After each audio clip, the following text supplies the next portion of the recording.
The Mike Wagner Show is powered by Sonic Web Studios. Hi, this is Mia Mosinzia, also known as Mia No Time for Love. Check out my latest book, Missing, available in print and ebook formats on Amazon. It's now time for the Mike Wagner Show, powered by Sonic Web Studios. Visit online at sonicwebstudios.com for all your needs. The Mike Wagner Show can be heard on Spreaker, Spotify, iHeartRadio, YouTube, iTunes, Anchor FM, Radio Public, and the MikeWagnerShow.com. Mike brings you great guests and interesting people from all across the globe. So sit back, relax, and enjoy another great episode of the Mike Wagner Show.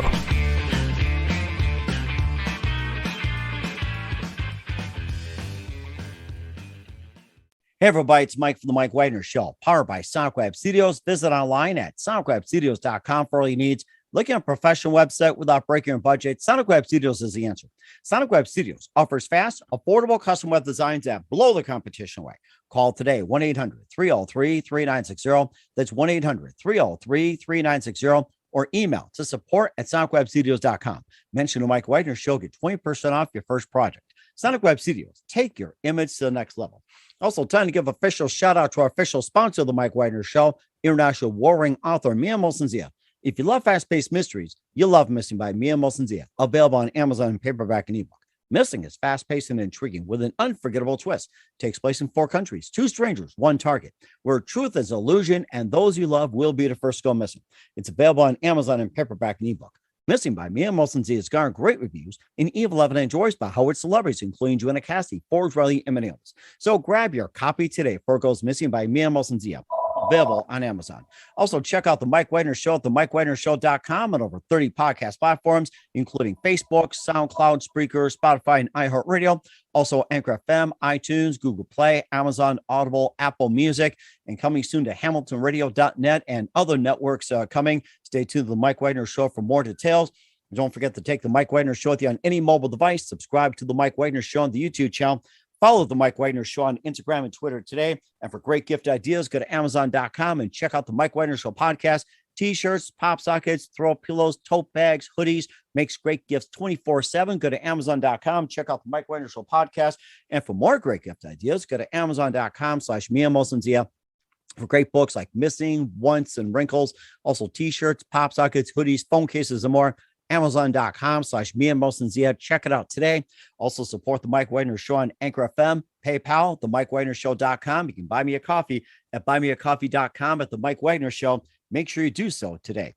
We're here with a terrific lady who is a licensed marriage and family therapist and international relationship expert and media spokesperson on narcissism and codependency. And she's author of a few books. We'll be talking about her latest in just a minute. She's counseled individual and couples for over 30 years and coaches internationally. And her new book is a transformable and relatable book that basically helps you understand and improve your relationship, and also includes a step-by-step program with scripts to confront abuse and make sure your needs are met, and also discover signs of a narcissist, and also identify, understand, and regain control as well. Her book is called Dating, Loving, and Leaving a Narcissist. We'll talk about that. Live, ladies and gentlemen, from the Plus Studios in beautiful Santa Monica, California, the amazing, multi-talented, licensed marriage and family therapist, international relationship expert, and author of the book Dating, Loving, and Leaving a Narcissist, Darlene Lancer. Darlene, good morning, good afternoon, good evening. Thanks for joining us today. Oh, thank you so much for asking me to be on your show. It's a pleasure. Well, it's great to have you on board as well, too. So you're a licensed marriage and family therapist and an international relationship expert and media spokesperson on narcissism and codependency. You counseled individuals and couples over 30 years, and you also coach internationally. Your new book is a transformable and relatable book that helps you understand and improve your relationship. And it's called Dating, Loving, and Leaving a Narcissist. We'll also talk about a couple other books as well, too. And before we get into all that, Darlene, tell us how you first got started. Excuse me, what? Tell us how you first got started. Oh, how I got started. Okay. Well, I started off being an attorney, actually. And I did that. I was an attorney for like over 15 years. Before that, I did criminal law. And I wasn't happy at it. And eventually I got back to what I was supposed to be doing, which was wanting to be a therapist. And I also wanted to be an author, but that was kind of in the back of my mind. Mostly I wanted to be a shrink starting when I was a kid. And I got a little sidetracked. And then when I got back on track, I started writing blogs.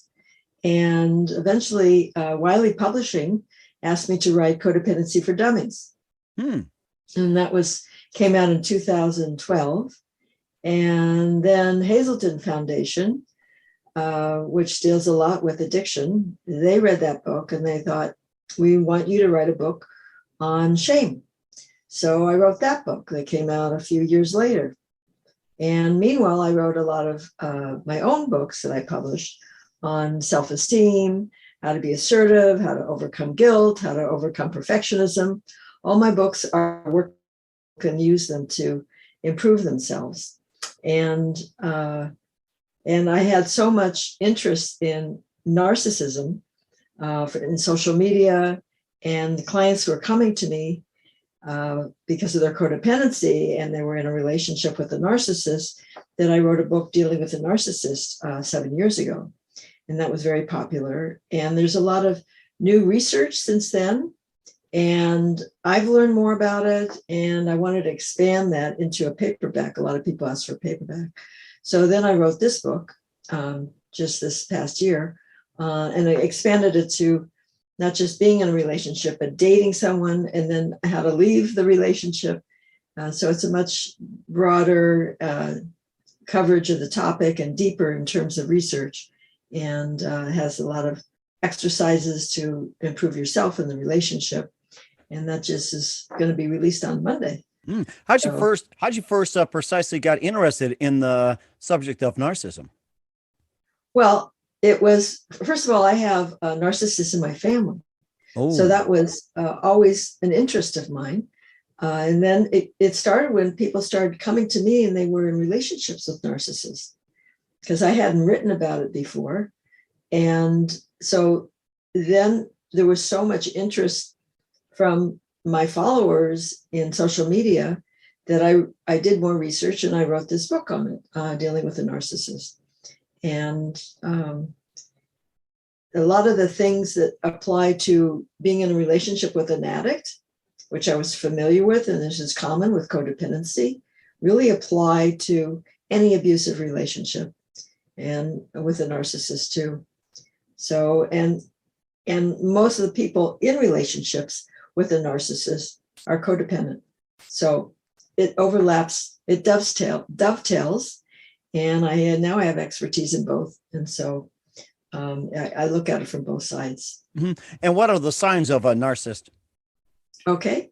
Well, a lot of people throw that word around and they say, oh, that person's so narcissistic, or they're so selfish, or they're taking pictures of themselves, or they want to be the center of attention, and they're so narcissistic. Well, there's more involved to having NPD, narcissistic personality disorder, than those traits. So you can have narcissistic traits. You can have a lot of them, but be what's called subclinical. So you not officially have the disorder, but to be diagnosed with NPD, you have to have a lack of empathy. So you don't have empathy for other people's feelings. And narcissists project a lot. So they don't really see you as separate from themselves. They don't realize that you are a person with individual feelings and needs that are unlike themselves. So, and they're very in it for themselves. They're selfish. They think about relationships in terms of transactions. So they want to get the most and invest the least.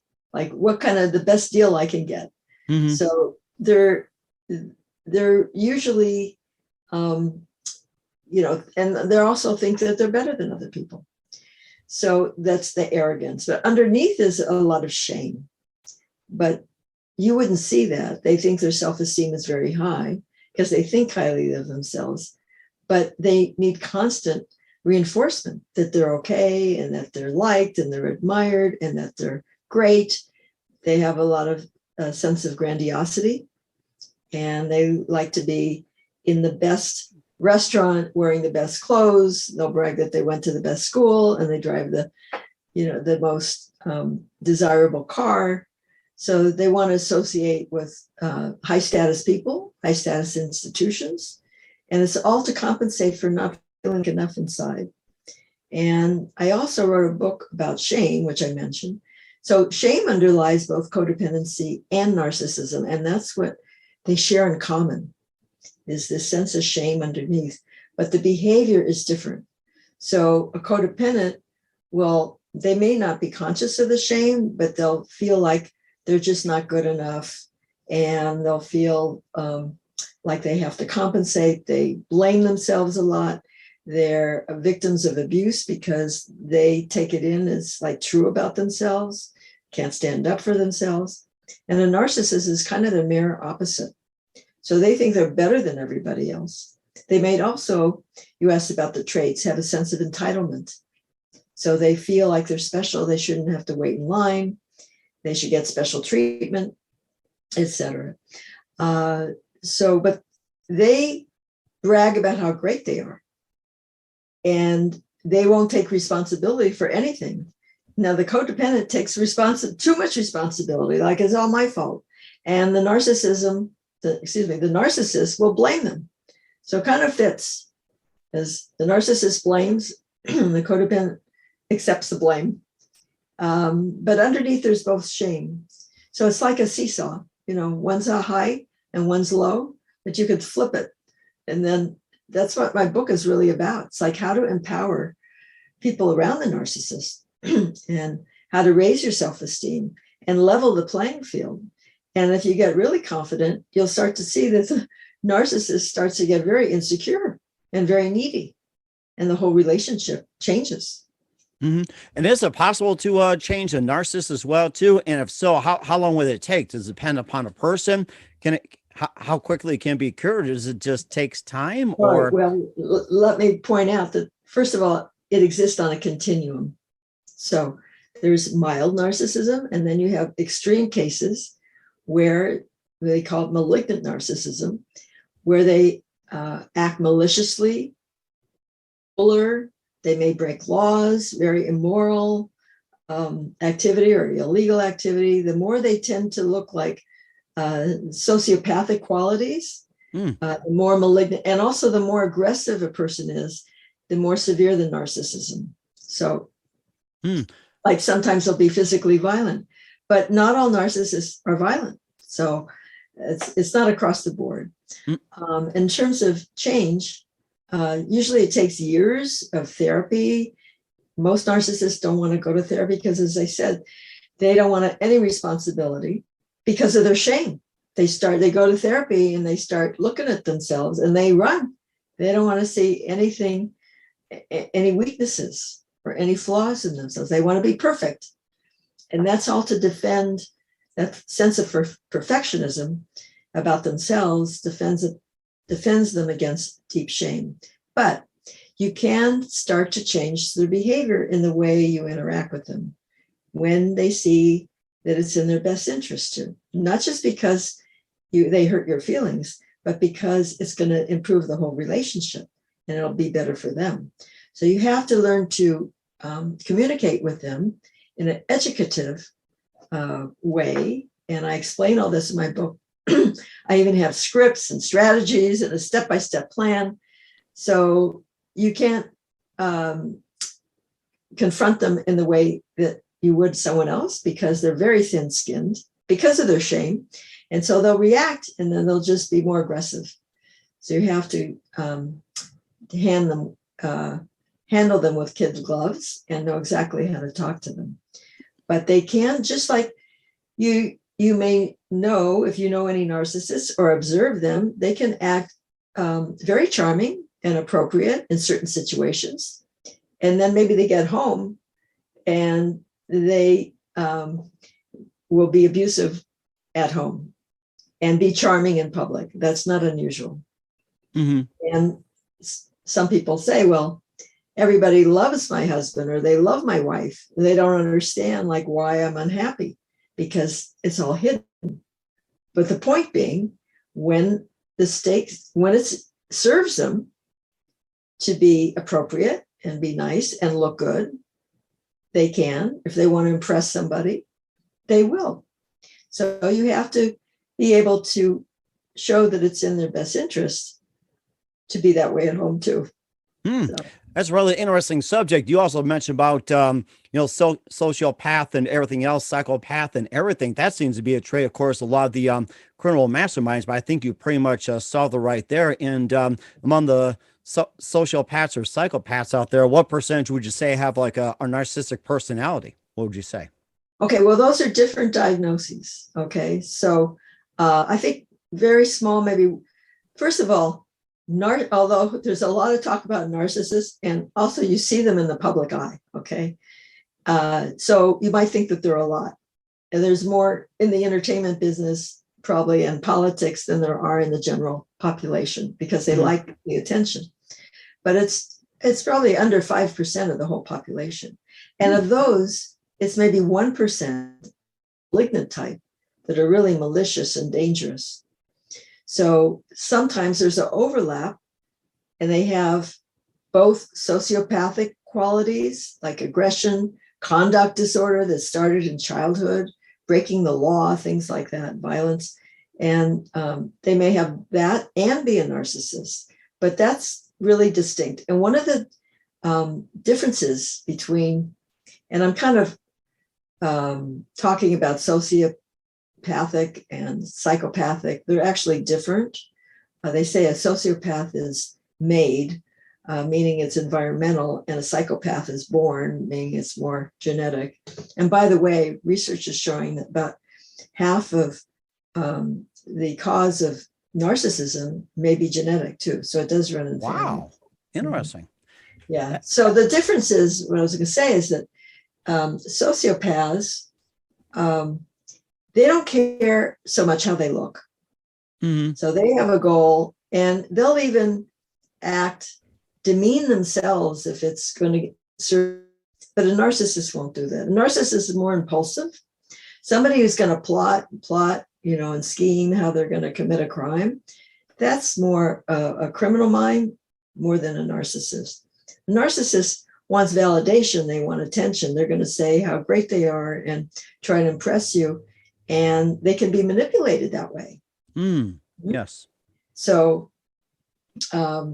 somebody who wants to look good, you know how to manipulate them. But a psychopath, you can't manipulate them as much because they're very single-minded as to what they want and what they're going to do. So.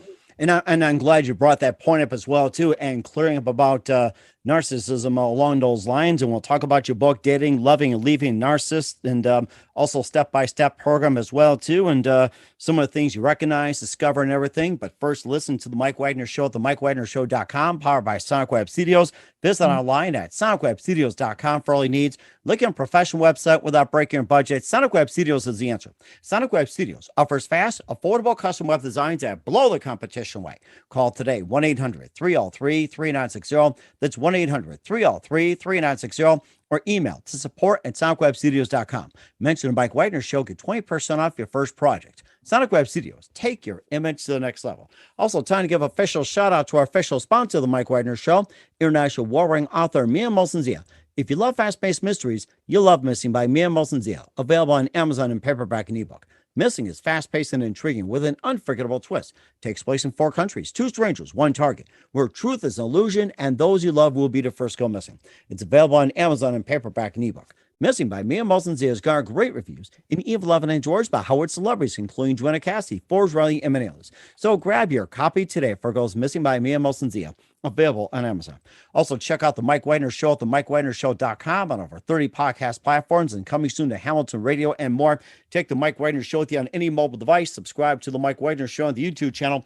Follow The Mike Wagner Show on Instagram and Twitter today. And for great gift ideas, go to Amazon.com and check out The Mike Wagner Show podcast. And for more great gift ideas, go to Amazon.com/Mia Molson-Zia for great books, merchandise, and more.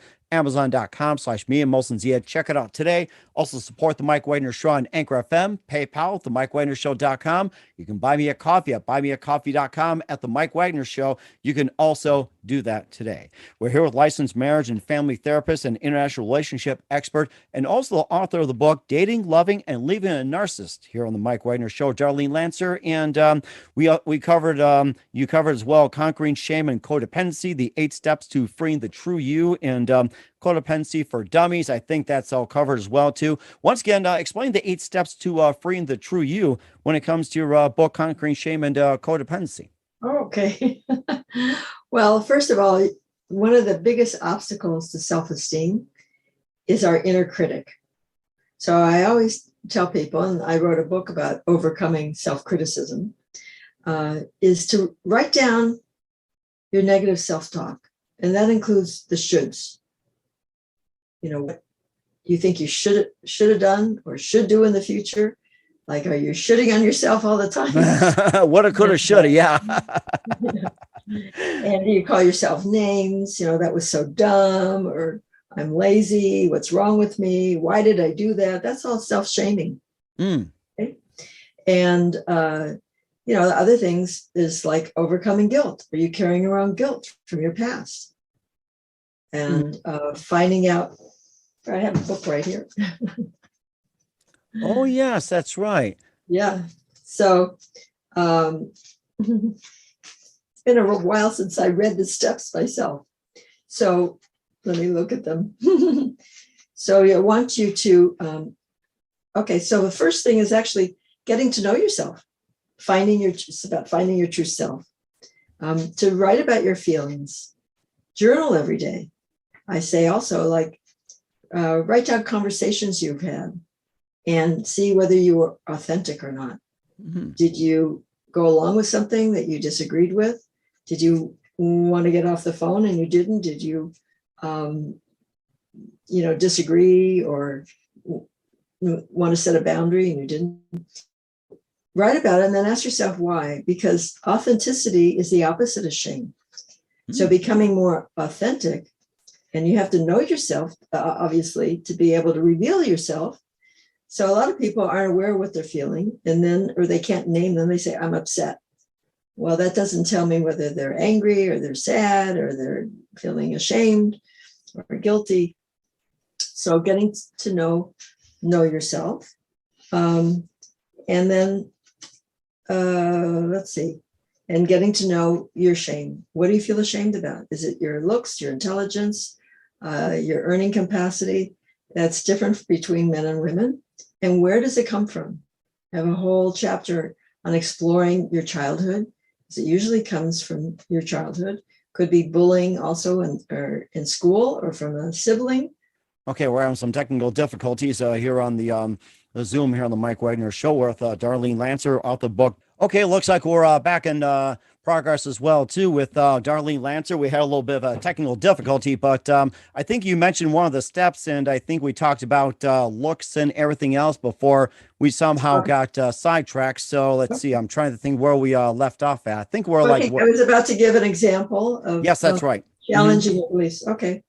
So, for instance, maybe you had a parent that was very weight conscious. And so they were always on a diet, or maybe, for instance, in my own family, my grandmother was obese, but my mother was always on a diet. So I started watching my weight as a child. She never commented on it, but I picked it up, like observing her being on a diet, even though my mother really wasn't overweight.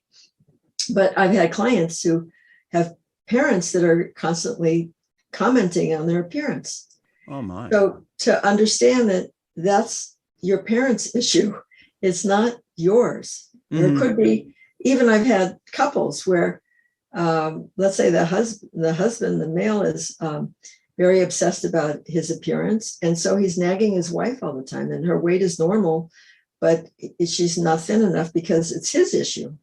So understand where these messages come from, the values come from. For instance, if you have a narcissistic parent, they'll typically say, that you're self-centered, but it's a projection about them. They're the ones that are self-centered. So shame gets carried down from generations too. So there might be criminality or adultery or addiction or something, mental illness in the family, and the family tries to cover that up. And so you carry around this shame that there's something wrong with me, or you're of a lower class than your classmates, not enough money. But that's not a reflection of who you are. So, or parents compare you to other siblings, compare you to the neighbors, compare you to themselves. When I was your age, Oh, I have heard that adage before, and you got to sit there and listen for like 20 minutes, 1 hour, and they lecture on that. We've all been there, done that. So okay, so that's shaming, when you start comparing. Do you compare? That's also how you criticize yourself. You compare yourself to your friends or your ideal of where you should be. That's another thing. People have these ideal images of themselves, and they're constantly comparing themselves to how they think they should be. So that's shaming of yourself too. So getting to the root of the shame, and I have a lot of exercises and ways to do that. And then you kind of figure out where these beliefs and standards come from that you're carrying around. Maybe it's from your grandparents or something and you don't even agree with. And then you have to start to build your self-esteem and doing esteemable acts, being authentic, being honest, maybe developing new skills. And again, how you talk to yourself is important. And forgiving yourself for things in the past. And then it's important to share your shame, because there's a saying, when you share your joy, it's doubled. And when you share your grief, it's halved. Well, when you share your shame, you're being authentic. And then it reduces it. So the thing about shame is you think the worst part of it, unlike guilt, is that I'm uniquely defective. So it's a feeling of alienation from the human race. There's something wrong with me that other people can see, or that I'm uniquely defective. So when you share it with someone, they say, oh yeah, I've thought that, or I felt that, or yeah, I can understand that. It just can evaporate, years of feeling shame. That's one thing that's great about group process and 12-step groups, where you can share vulnerable feelings and you can feel better about it. Also sharing with a therapist that can say, well, there's no reason for you to feel shame about that, and here's why. And so sharing your secrets, that is healing. So that's one thing. And then you have to learn to love yourself and accept yourself, because none of us are perfect. So even with flaws that we have, being able to say, yeah, I do that. Sometimes I do this, and sometimes I do. Sometimes I'm selfish, and sometimes I'm can be angry or hurt someone's feelings, and it's not a disaster. Sometimes I feel lazy. Sometimes I'm forgetful. And accept yourself. And that's really interesting too. Like with some of the 8 steps, we encourage everybody to check out the book, Conquering Shame and Codependency: 8 Steps to Freeing the True You. And let's talk about your book, Dating, Loving, and Leaving a Narcissist. And of course, how you discover diagnosis, type and deep motivations, recognize the warnings and everything, and maybe just some of the pointers, what to look up for, what to recognize, and also has a step-by-step program. More about the book. Okay, so first you have to understand who you're dealing with. So you really have to understand the way a narcissist thinks, because a narcissist will prioritize power, because that's their most important defense, and to not feel ashamed. They want to be on top and have power, and they will sacrifice the relationship to get it. Their partners usually have the opposite agenda. They will prioritize the relationship and sacrifice themselves to keep it. So you have different motivations. And as I said, a narcissist can't empathize. A lot of people think, well, he should know what I'm feeling. He should, be able to understand that hurts me. But no, they don't. You can't expect them to read your mind or her. And the narcissists are typically disagreeable in their personality. That's a personality trait. Some traits are inherited, and they don't mind mixing things up, and if they can get what they want, and they may want to put you on the defensive in order to have power over you. So you have to do the opposite. Your inclination may be to not make waves and go along to get along. But a narcissist is interested in getting ahead. They don't care about getting along. They don't mind the conflict. So their partners hate conflict, and narcissists love conflict because then they can have a chance to be on top. They always are looking to be one up on someone else. So you have to kind of understand them and where they're coming from. That's the first thing. And then one of the next things you have to do is detach, because when you react to them, you give away your power. So typically doing what comes naturally is to go appease someone, try to, pacify them, keep the peace, or explain yourself or defend yourself. When you defend yourself, what are you doing? You're telling the other person they have a right to judge you. No, I didn't mean that. I meant this. No, this, you're understanding my intention. You go all through all this explanation. You're giving them the right to judge you. So you're putting your self-esteem in someone else's hand and making excuses for yourself. They're not really interested in your explanation. Actually, to a narcissist, often the facts get in the way. They don't care about the facts. They just want to win the argument. That's really interesting. I think you pretty much hit a point. And of course, many of us had, encountered it and go by the route and everything. And of course, what are some of the ways to improve a relationship? And of course, how would you leave one? So it's like, you have a choice. You can improve, or you can also leave. Okay, well, it's a process. So a lot of people, first of all, most of the people that contact me, they want help to keep the relationship. A lot of times if they're ready to leave, they would have already left. They wouldn't be reading the book, and they wouldn't be calling a therapist. Okay. Mm-hmm.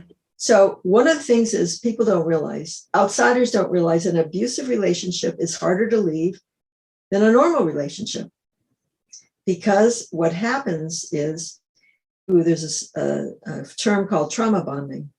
So when you're continually shamed and put down, you start to become, you look for any signs of kindness, and you become more, maybe you get crumbs of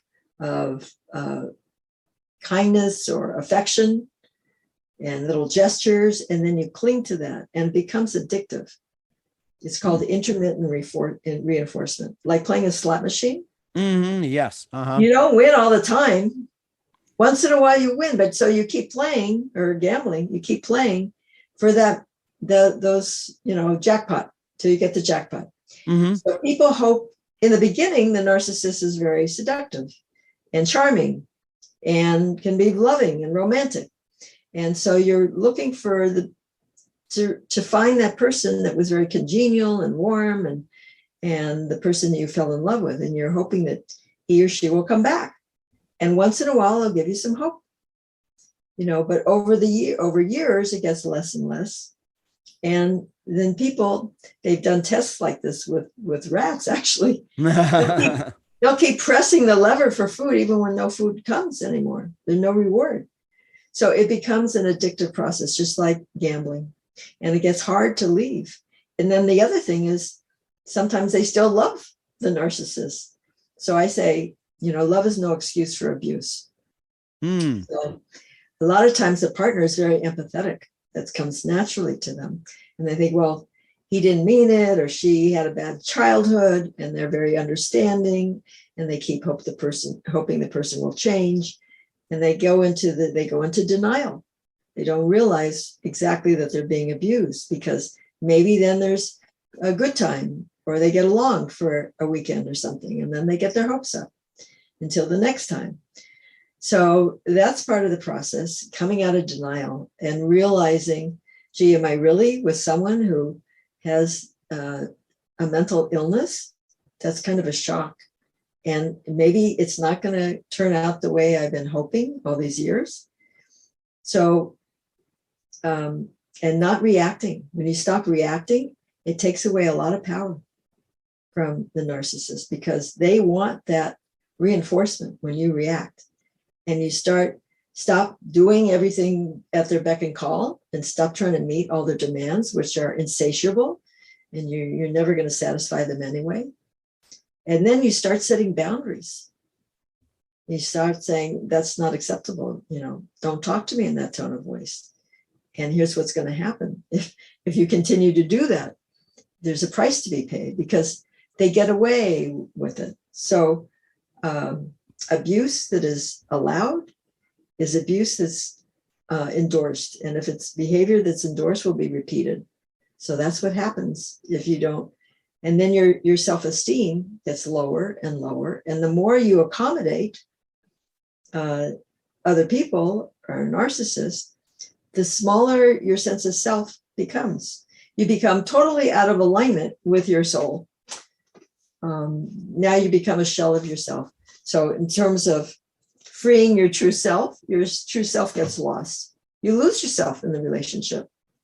I know when a lot of people say when they're in love with a narcissist, that they have to give up themselves they have to choose between themselves and the relationship.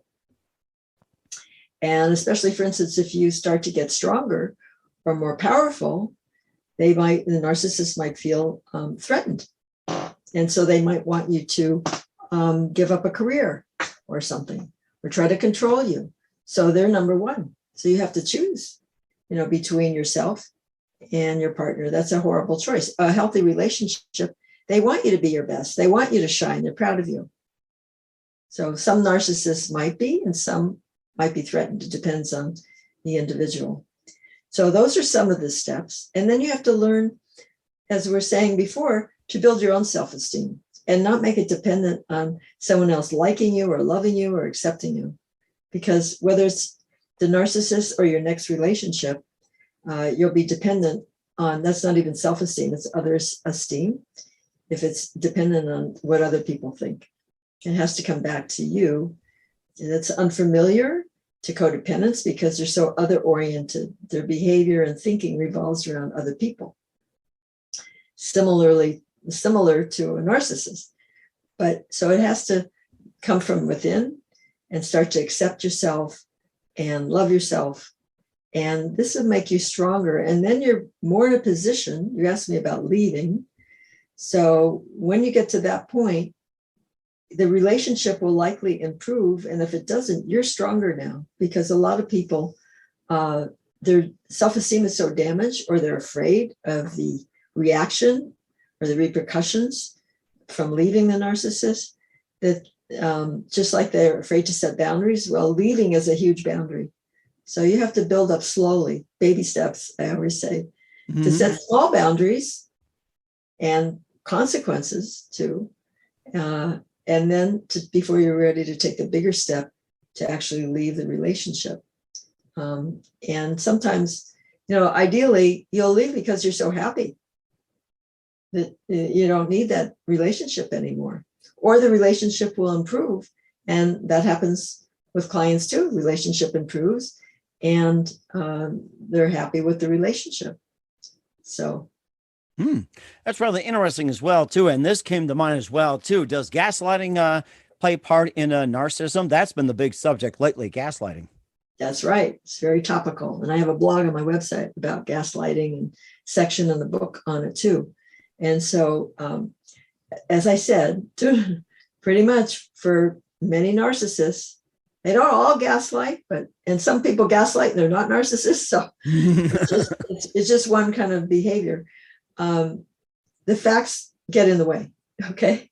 So if they want to do what they want and they don't want to be criticized, they'll deny it, or they'll maybe try to manipulate you to undermine you with lies, or saying, you don't know, you're starting to lose your memory, say all kinds of things like that to make you doubt yourself. That's really what gaslighting is. It's not a simple denial, like, no, I never flirted with that person.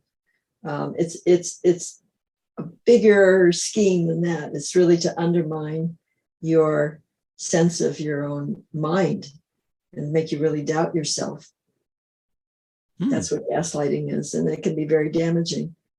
Okay. Well, we're learning about that as well, too, about narcissism as well, too. And where can we find all your books at Dating, Loving, and Leaving a Narcissist, and more as well? I'm learning a lot about this as well, too.